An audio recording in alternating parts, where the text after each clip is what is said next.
El Señor esté con vosotros. Lectura del Santo Evangelio según San Lucas.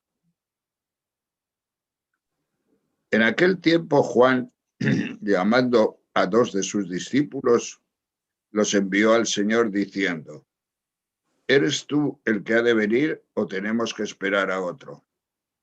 Los hombres se presentaron ante él y le dijeron: Juan el Bautista nos ha mandado a ti para decirte: ¿eres tú el que ha de venir o tenemos que esperar a otro? En aquella hora Jesús curó a muchos de enfermedades, achaques y malos espíritus, y a muchos ciegos les otorgó la vista, y respondiendo les dijo: Id y anunciad a Juan lo que habéis visto y oído. Los ciegos ven, los cojos andan, los leprosos quedan limpios, y los sordos oyen, los muertos resucitan, y los pobres son evangelizados. Bienaventurado el que no se escandalice de mí. Palabra del Señor. Gloria a ti, Señor Jesús. Queridos hermanos, este evangelio que acabo de leer es el mismo del domingo, pero también corresponde al día de hoy, a este tercer miércoles de Adviento. Pues bien, hoy me vais a perdonar, pero voy a ser un poco, no sé cómo, como demasiado teólogo. Y espero que no os aburráis. Sabéis que hace poco pues me dieron un premio. Y ese premio, pues, especial además. Ese premio, la justificación del premio era por la novedad de lo que yo he escrito y predicado acerca de la evangelización. Pues bien, hoy quisiera explicar de alguna forma cómo he entendido yo esto de la novedad. Lo que nosotros vivimos en Maranata y alrededores, pues para mí siempre ha sido una cosa que no he pasado nunca, perdón, nunca he pasado de la espiritualidad. Para mí es una espiritualidad. El Papa, sin embargo, que también sabe de esto, lo llama doctrina. Y la doctrina es una cosa distinta de la espiritualidad, porque la doctrina es teología y la espiritualidad es experiencia y vida. Pero el Papa lo llama doctrina y dice que es la única doctrina verdadera. Yo me pregunto, si es verdad lo que dice el Papa, entonces, ¿qué es lo que estamos nosotros enseñando en nuestras facultades, en nuestras universidades? Bueno, pues voy a decir algo avalado, desde luego, por las palabras del Papa. Si alguno quiere ver dónde el Papa habla de esto, habla en muchos sitios, pero hay una homilía muy sencilla del día 15 del 10 del 15, o sea, 15 de octubre de 2015, donde habla de una manera especial y nos dice cómo esta espiritualidad de la gratuidad es una espiritualidad doctrina y la única doctrina verdadera. Bien, para explicar dónde estamos, qué significamos, de dónde hemos salido, qué sentido tenemos, qué novedad puede haber en nosotros, quiero naturalmente colocar el lugar donde estamos. Y para eso tengo que mirar primero a dos sitios. Primero a los protestantes y después a la Iglesia que surgió contra los protestantes, que se llamó la Iglesia de la Contrarreforma. ¿Qué es o cómo es la espiritualidad de Lutero? Pues miren ustedes, la espiritualidad de Lutero dice que somos salvados gratuitamente por la fe en el poder de la sangre de Cristo. Somos salvados gratuitamente por el poder de la sangre de Cristo. ¿Os identificáis con esta frase? Yo sí. Somos salvados gratuitamente por el poder de la sangre de Cristo. Yo con esta frase me identifico. No porque sea una frase protestante, no, es de la carta a los romanos, es profundamente bíblica. ¿Cuál es el problema entonces de Lutero? El problema de Lutero es sencillamente que su salvación, su fe, sobre todo su salvación, es una salvación extrínseca. Como cuando un niño se cae a un río y le coges y le sacas, le salvas, le has salvado, pero el niño después sigue siendo como era. No ha cambiado nada en él. Eso significa salvación extrínseca. Esa salvación extrínseca viene de que Lutero ha vaciado profundamente muchos de los contenidos que la Iglesia de siempre tuvo como importantes o esenciales. Por ejemplo, Lutero, al ser extrínseca su espiritualidad, pues eliminó pronto lo que podríamos llamar vida religiosa, la santificación. Él no tenía problemas con la santificación, sencillamente eliminó esa vida religiosa que muchos entraban de religiosos para buscar una salvación que se nos da gratuitamente. Entonces eliminó la santificación, la vida religiosa, eliminó también la comunidad de la Iglesia en cuanto comunidad. No hace falta la Iglesia, como veremos. Eliminó también al magisterio. No hace falta magisterio. El Papa no es necesario. Eliminó toda la tradición, 1500 años de tradición antes de Lutero, porque Lutero vivió allá por los años 1500 y algo. 1500 años de iglesia desperdiciados. Pues bien, parece que sí. Entonces, no se necesitaba tampoco el magisterio, ni se necesitaba la tradición, ni existen los méritos, porque somos salvados gratuitamente, entonces no hay mérito posible. Si te salvan, ¿qué necesidad tienes de méritos? ¿Estáis de acuerdo con esto? Si nos salvan gratuitamente, no tenemos ninguna necesidad de méritos, o los méritos no tienen ningún sentido. Vamos a ir viéndolo. Y si no hay méritos, pues la Virgen es una cristiana como otro cualquiera. No tiene ningún mérito especial.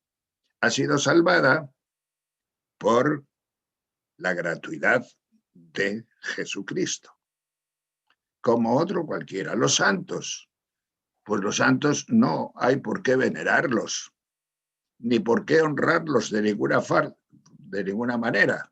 ¿Por qué? Porque tampoco tienen méritos. Simplemente han podido hacer cosas maravillosas, pero los méritos de esas cosas maravillosas no cuentan para la salvación, porque la salvación se nos da totalmente gratuita. Entonces, así es como ha caminado esta espiritualidad luterana a través de los siglos estos pasados. No tienen ningún culto, sí tienen culto, pero el culto de los protestantes es un culto basado fundamentalmente en la palabra de Dios, en la Biblia y en la predicación. Son maestros del conocimiento bíblico y son maestros de la predicación, pero siempre, digamos, en el vacío este del que os estoy hablando. ¿No tienen Espíritu Santo? Pues yo no diría eso.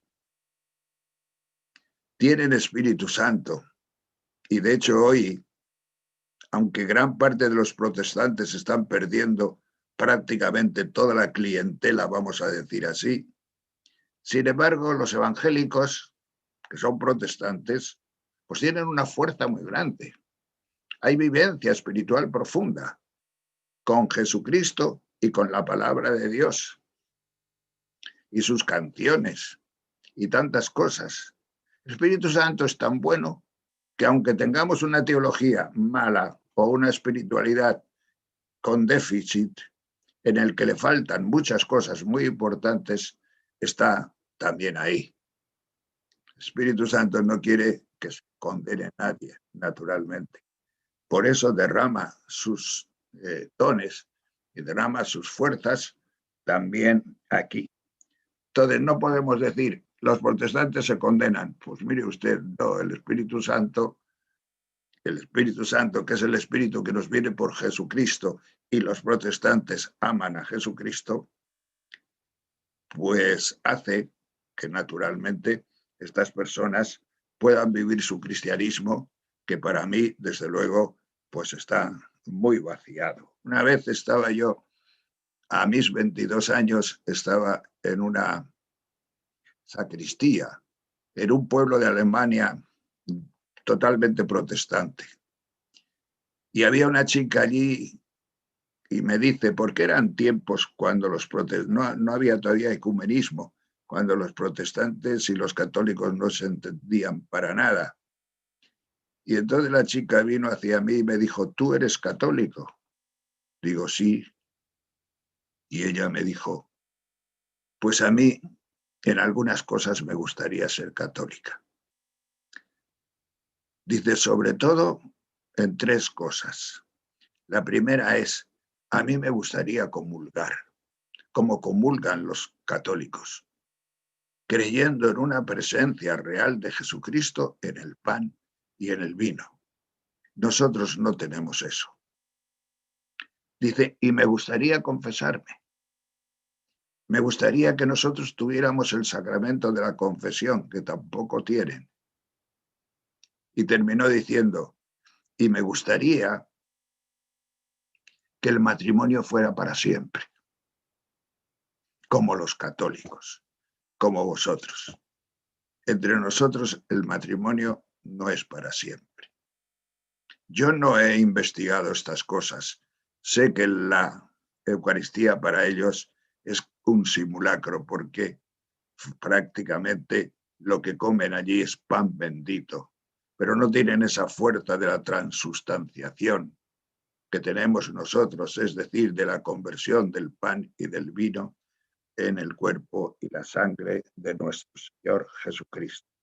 Pues bien, yo aquí veo un tremendo vacío, aunque no podemos negar de que también hay gracia y también hay Espíritu Santo entre ellos. Hay otra espiritualidad de la cual nosotros también nos vamos a distinguir. Es la espiritualidad que se llama de la contrarreforma. Yo la llamo teología de la retribución, pero normalmente se dice contrarreforma. ¿En qué consiste esta espiritualidad? Pues casi todos nosotros sabemos lo que es, porque todos hemos salido de ella, aquí en España por lo menos, y sabemos muy bien cuál es esta espiritualidad, porque Lutero puso fe sola y gratuidad absoluta. La Contrarreforma pone sobre todo obras. Las obras para probar la fe. Pero la fe la tienen tan olvidada que sencillamente se fijan sobre todo y ponen su acento sobre todo en las obras, en los méritos, en los sacrificios, como si quisieran comprar la salvación. Esta frase parece un poco irreverente, pero no es mía, es del Papa, hablando de lo mismo. Y por lo tanto, pues la puedo decir con tranquilidad. No podemos comprar la salvación con nuestras obras, ni siendo buenos, ni haciendo lo que queramos. La salvación es gratuita por obra de la bondad de Dios Padre y del sacrificio y la sangre de nuestro Señor Jesucristo. Ahora bien, el ideal de la teología de la Contrarreforma o retribución es la perfección, buscar la perfección, sobre todo a través de las virtudes. ¿Qué sucede? Que hay un protagonismo tremendo en nosotros y ese protagonismo hace que nosotros, pues, no necesitemos Espíritu Santo. Si soy yo el que tengo que alcanzar la salvación, si soy yo con mis obras el que me tengo que justificar, pues como que no necesito al Espíritu Santo y por eso cuando yo era joven, cuando yo era pequeño, cuando yo vivía estas cosas, nunca tuve prácticamente ningún trato con el Espíritu Santo. Y aunque el Espíritu Santo algunas veces me habló, y yo en este momento me doy cuenta de que me habló el Espíritu Santo, pero no lo identifiqué. No sabía que el Espíritu Santo actuaba y actuaba de esa manera tan personal, a mí, directamente a mí. Y como no había Espíritu Santo, se le llamaba el gran desconocido, pues tampoco había conocimiento de la humanidad de Jesucristo. Jesucristo era Dios. Jesucristo era Dios para todos. Si iba a confesarse un señor, como os he dicho muchas veces, y tú le dices, el sacerdote le dice que mire y tome ejemplo de Jesucristo, él siempre te respondía, pero Jesucristo era Dios. Con lo cual quería decir que no era hombre. Y si no era hombre, pues no podía o no se puede centrar una espiritualidad profunda en Jesucristo. Cuando mi hermana murió del cáncer a los 50 y tantos años, yo le decía, pero Trini, rézale un poco a Jesucristo, vive un poco con Jesucristo, y ella intentaba rezar, pero al final un día me confesó, dices que no puedo. Yo es con Dios. Toda mi relación ha sido siempre con Dios y Dios es una abstracción. Nosotros, el Dios que tenemos es el Padre de nuestro Señor Jesucristo, pero llegamos a ese Dios por medio del camino, la verdad y la vida. Y ese camino, verdad y vida es Jesucristo, nuestro Señor, el Hijo de Dios. Pues bien, en esta espiritualidad no hay Espíritu Santo. Está como en penumbra, pero el Espíritu Santo ha estado y está en esta espiritualidad. Ha estado en mi madre, ha estado en mi abuela, ha estado en todos los que nosotros conocemos, ha estado en mí, ha estado en vosotros. El Espíritu Santo es maravilloso, lo mismo que están los protestantes aquí, de otra forma y con otra teología, como veis, bien distinta, pero también el amor de Dios manifestado por Jesucristo y el Espíritu de Jesucristo que Él nos da, que viene de Dios Padre y del Hijo, pero que nos viene a través de la humanidad de Jesucristo. Ese Espíritu Santo actúa a pesar de nuestras pequeñeces, a pesar de nuestras divisiones, a pesar de nuestras teologías y a pesar de nuestras cosas. Aquí, si hacemos distinciones o buscamos lo mejor, es porque lo mejor nos acerca más a Cristo que todo lo demás. nos ayuda a acercarnos a Cristo. Es decir, nos deja libres para que el Espíritu Santo pueda acercarnos a Cristo, porque nadie ni nunca nos acercará a Jesucristo a no ser el mismo Espíritu Santo de Jesucristo. En esta época de estos siglos pasados, en la espiritualidad de la Contrarreforma, ha habido montones de santos y montones de carismas y fundadores. Ha habido, pues, yo qué sé, tantas cosas buenas que, pues no sé, que se puede estar hasta orgulloso de esta iglesia. Problemas también causaba. Por ejemplo, un miedo acerbo al pecado, un miedo a la condenación, un moralismo exagerado, todo es pecado, todo era pecado, miedo a todo. Y estas cosas hacen que se vacíen también las iglesias, como en el protestantismo. Se vacíen las iglesias y cada vez, pues, estas exigencias espirituales, pues la gente no pueda con ellas, porque tenemos bastantes exigencias en el trabajo, en la vida material, en nuestras situaciones en las que nos vemos envueltos en la vida simplemente humana y normal. Pues bien, hermanos, estas dos espiritualidades ahí están. Todos nosotros las conocemos y las reconocemos. Entonces hay una tercera espiritualidad. Y esta tercera espiritualidad es la que ha recibido el premio. Porque el premio es comunitario, ya lo he dicho. El premio no es de un señor, no es de un Chus Villarruel, ni mucho menos. El premio es de una comunidad, el premio es de comunidad, algo más que comunidad. Porque hay un movimiento universal desde hace siglo y medio que se puede llamar o lo podemos llamar pentecostalismo, que va entre estos dos polos del que os acabo de hablar. Es decir, que tiene como base una experiencia del espíritu de Pentecostés. Y entonces van a hacer una cosa nueva. Están haciendo una cosa nueva, distinta del protestantismo tradicional y distinta de la espiritualidad de la retribución o de la contrarreforma. ¿Y qué es lo que ha nacido? Pues lo que vosotros estáis experimentando. Y estáis experimentando una cosa que os da vida.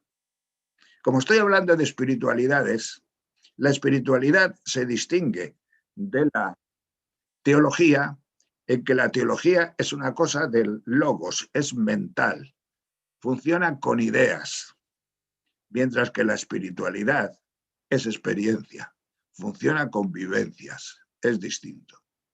Y vosotros, espiritualmente hablando, tenéis vivencia muy clara de lo que yo voy a explicar ahora mismo, inmediatamente, que es distinto de los protestantes y distinto de la contrarreforma. Lo más que podríamos decir, ¿dónde está la novedad del premio? La novedad del premio puede ser aquí, en España, o alrededores. Aquí, donde nosotros, pues, hemos crecido por obra del Espíritu Santo en una nueva camino, en un hueco, porque hay hueco. Hay un hueco maravilloso entre el protestantismo y la contrarreforma. Hay un hueco y ese hueco, por eso estamos penetrando nosotros. Coincide este hueco o coincide nuestra espiritualidad en principio con la de los protestantes en lo siguiente, en que somos salvados única y exclusivamente por la fe en la sangre, en el poder de la sangre de nuestro Señor Jesucristo. La salvación es gratuita. Y esto es muy importante. Entonces, coincidimos con ello. Salvación gratuita por la fe y la sangre de nuestro Señor Jesucristo. Pero nos diferenciamos de los protestantes en algo muy importante, en que esa salvación gratuita que nosotros estamos recibiendo no es extrínseca, no es como la del niño que se cae en un pozo y se le saca, no, es intrínseca. actúa en nosotros mediante la gracia santificante. O si queréis, con las palabras que nosotros más usamos, actúa en nosotros con la fuerza, el poder y el acto y la acción del Espíritu Santo. Como que la gracia santificante se nos queda un poco vieja la frase, pero muchos la entenderéis perfectamente. Es decir, esta gracia santificante, este Espíritu de Dios que actúa dentro de nosotros, nos va transformando. Entonces, es una gratuidad no vacía como la de los protestantes, sino llena, más llena que con nada, porque ese Espíritu, esa gracia santificante, produce tu santificación. Es decir, a lo largo de toda la vida el Espíritu Santo te seguirá trabajando. Es aquello que decía San Pablo cuando decía que ya no vivo yo, sino que es Cristo el que vive en mí. Cristo sucede dentro de ti y al suceder dentro de ti por obra de la gracia te va revistiendo interiormente de los mismos sentimientos de Cristo. Hay un cambio real. Donde hay Espíritu Santo hay cambio real. Cualquier religión, cualquier contrarreforma, cualquier charla que te den sin Espíritu Santo, no te cambia la vida. Te puede ilustrar, te puede dar teología, te puede dar, pues no sé, mucha sabiduría, pero no te cambia la vida. El cambio de la vida viene ahí, en el bautismo del Espíritu Santo. Él te hace nuevo y te hace una criatura nueva. Por tanto, hay vida interior, hay proceso de santificación, hay méritos. Y diréis, ¿pero méritos? Sí, sí, hay méritos. Pero no son los méritos de tus obras para salvarte. Son los méritos de la obra del Espíritu Santo que hace en ti. Son méritos del salvado, del que está ya salvado. Son los méritos de la gracia, son los méritos aquellos de los que decía Teresa de Calcuta, estoy más segura de que la gracia de Dios lo ha hecho todo en mí que de mi propia existencia. Ella cuidó de muchos pobres, hizo maravillas, obras de misericordia. Dice, pero es gracia. Son obras de gracia, obras de salvación. Lo hizo porque estaba salvada, no para salvarse, sino porque estaba salvada. Y esos méritos existen. Y si existen esos méritos, yo soy feliz y estoy totalmente feliz de que la Virgen tenga muchísimos más méritos que yo, de honrar a la Virgen, de magnificar a la Virgen. Tengo la experiencia de Medjugorje, que hay muchísimas confesiones en Medjugorje. Y allí pues también me ponía yo a confesar algunas veces, casi siempre ponía mi letrerito, porque eran al aire libre las confesiones. Cada sacerdote ponía un letrerito diciendo en qué lengua se podían confesar con él, qué lengua sabía, en una palabra. Yo siempre ponía español e italiano, porque eran los más fáciles para mí. Pero alguna vez cuando veía que había mucho lío, pues ponía también incluso alemán. Y entonces se me confesaba gente protestante. Yo le decía, pero si no te puedo dar la solución, si tú... Dice, pero es igual, pero charlamos. Porque a nosotros nos falta algo. Nos falta la confesión y nos falta la Virgen. Yo aquí estoy feliz con la Virgen María.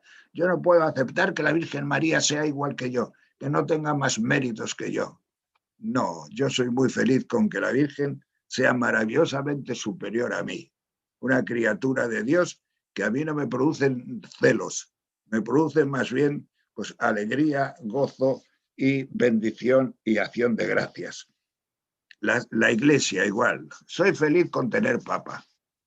Soy feliz con el magisterio. Soy feliz con tener esa autoridad.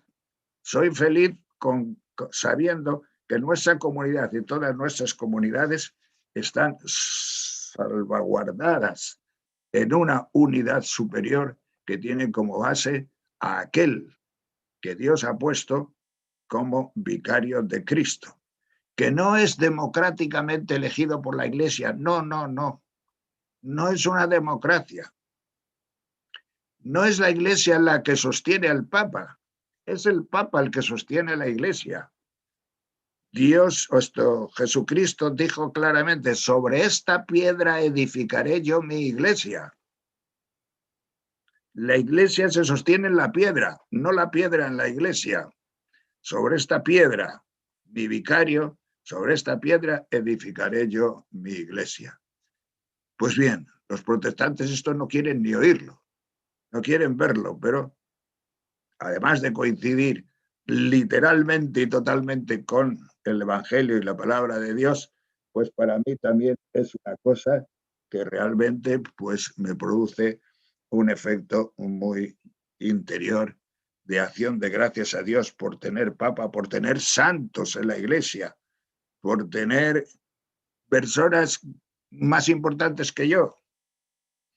Yo soy suficientemente pobre para decir, Señor, pues no sé, como decía el padre Chamorro, un predicador de Maranata, yo con que me reserven un rinconcito allí a la izquierda según se entra en el cielo, pues ya me considero bien pagado.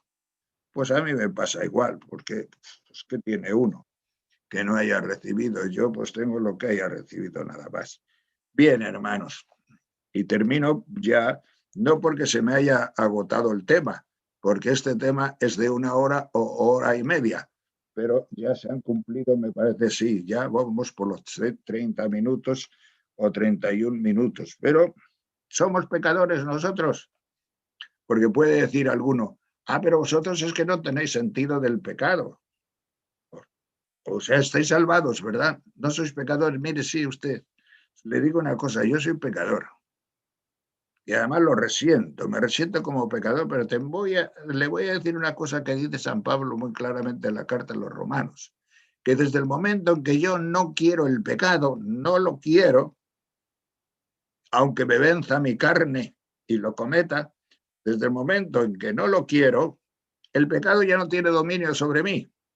El pecado le pertenece a Jesucristo, yo se lo entrego para que por la sangre de su cruz no solamente me salve, sino me sane, me transforme. Y ahí viene también la necesidad de la confesión, porque la confesión no es para perdonar los pecados directamente, que te los perdona Jesucristo, pero sí para la sanación profunda de tu vida y de tu alma, para que se vaya venciendo, el Espíritu Santo vaya venciendo el pecado dentro de ti cada vez más. También San Pablo se consideró pecador cuando dijo, Señor, quítame este aguijón, quítame esto que me está pasando. Y el Señor le dijo, te basta mi gracia. Te basta mi gracia. Somos pecadores y no nos salimos de la realidad del pecado, no. Un Señor como nosotros, dentro de esta espiritualidad emergente que está saliendo, que es nueva y es novedad, porque esta es una forma de predicar muy distinta de la que yo mismo he hecho en otras ocasiones en mi vida, esta espiritualidad pues es mucho más sedante, mucho más acorde con el don de Dios, con la gracia de Dios, con el cariño que tiene Jesucristo para cada uno de nosotros y con la sangre que Él ha derramado. Lo importante, por lo tanto, no es reparar nuestros pecados, sino que no se malgaste el amor con que Dios nos ama a todos nosotros. Pues bien, esto es todo. Esto es todo lo que quería decir. ¿Quién me justifica a mí? ¿Quién les justifica a los protestantes? Pues dicen la fe en Cristo. Vale, el Espíritu Santo sabrá. ¿Quién justifica a los de la Contrarreforma? Pues evidentemente la fe en Jesucristo, pero pasado por las obras. Si no tienen obras, pues no está justificada su fe. Y estos, pues, tienen un problema, que ven a Jesucristo como alguien a quien imitar. Jesucristo no es una persona a la que primariamente debemos imitar. Es más bien una realidad que el Espíritu Santo mete dentro de ti. Como decía San Agustín a Pelagio, el pobre Pelagio no se ha enterado de que Cristo no es para imitarle, sino que es un don que el Espíritu Santo nos da para transformarnos. Él nos transforma con Jesucristo, metiéndole en el interior de nuestra historia, de nuestra vida, de nuestros sufrimientos, de nuestras penas, del COVID, de todo lo que podemos imaginar. Ahí el Espíritu Santo hace esa obra maravillosa en nuestra vida. ¿Y nosotros cuál es nuestra justificación? Nuestra justificación es una justificación gratuita por la sangre de Cristo, evidentemente. Pequeños y pecadores, pero justificados. ¿No necesitamos las obras? Pues mire, sí, yo necesito las obras de la gracia, las obras que Dios dispuso de antemano que practicara, que Dios dispuso de antemano que practicáramos. Maranata no necesita obras, pues mire, sí, pero las obras que Dios dispuso de antemano que practicáramos, no las que yo me pueda inventar, porque Maranata no tiene la finalidad de ir a cuidar a no sé quién, o a los gitanos, o hacer un puente para los pobres. Maranata tiene su propia experiencia espiritual profunda y de ahí el Señor nos puede actuar y nos puede mandar con sus dones, con sus carismas, donde Él quiera. Por eso, hermanos, pues está justificado el premio para la comunidad, para la emergencia de una nueva espiritualidad muy necesaria en un mundo como el nuestro, en que no funcionan las ideas espirituales, funcionan las vivencias espirituales. Dios es bueno si es bueno para mí. Si no, no sé nada de Dios. Y a la gente ni le interesa a Dios a no ser que sea bueno para él. ¿Por qué? Porque vivimos en un mundo de experiencias y en un mundo de vivencias.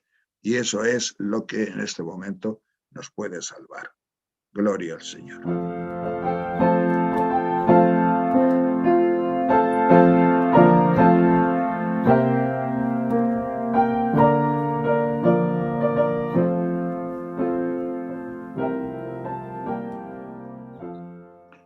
Señor, te doy gracias porque necesitamos la pobreza, porque necesitamos ser pobres, porque tú nos has revelado este misterio para poder ser ricos en ti, para que tú puedas enriquecernos con todo lo tuyo. Te damos gracias, Señor, porque al sentirnos pobres, nos sentimos reales. Estamos en nuestra realidad. No podemos otra cosa, Señor. Lo nuestro es esa pobreza, pero lo tuyo es darnos, elevarnos, sacarnos de ahí, Señor, hacia donde tú quieras y como tú quieras. Te damos gracias porque nos has revelado estos misterios últimamente. Y esta revelación, Señor, hace que no seamos, que no tengamos la ansiedad de ser perfectos, la ansiedad de una perfección que nos supera infinitamente y que si intentamos nosotros realizarla, pues sencillamente nos llevará al desánimo y a la depresión. Te doy gracias por todos los pobres del mundo, por todos los pobres entre los protestantes, pues todos los pobres en la Contrarreforma, por todos los pobres en nuestro grupo, en nuestros grupos, por todos los pobres, Señor, que no han oído hablar de ti, por todos los que no van a celebrar este misterio precioso del día 24-25 de tu nacimiento, Señor. Yo sé una cosa que a mí me llega profundamente al corazón, que solo los pobres y humildes lo ven. Solo los pobres y humildes verán el misterio. Los demás a lo mejor mirarán, pero no lo verán. Pero los pobres y humildes lo verán porque tú te vas a encontrar, tú te haces encontradizo con ellos. Gracias, Señor, por estos pobres humildes, y lo que te pido en esta noche es que tú nos hagas a nosotros también pobres y humildes, para que al verte tan sencillo en figura de niño, nosotros podamos alabarte, podamos bendecirte y podamos sentirnos pues amados en lo que somos. Haz que tengamos niño en nuestro corazón, que seamos niños, para que así podamos estar muy cerca de ti en el portal de Belén. Te lo pedimos por Jesucristo nuestro Señor. El Señor esté con vosotros. Y con tu espíritu. La bendición de Dios Todopoderoso, Padre, Hijo y Espíritu Santo, descienda sobre vosotros. Amén. Vayamos en paz. Demos gracias a Dios. La Virgen sueña camino, está a la espera. La Virgen sabe que el niño está muy cerca. De Nazaret a Belén hay una senda, por ella van los que creen en las promesas, los que soñáis y esperáis la buena nueva. Abrid las puertas al niño, que está muy cerca. El Señor cerca está, ya viene con la paz. El Señor cerca está, el bien y la verdad.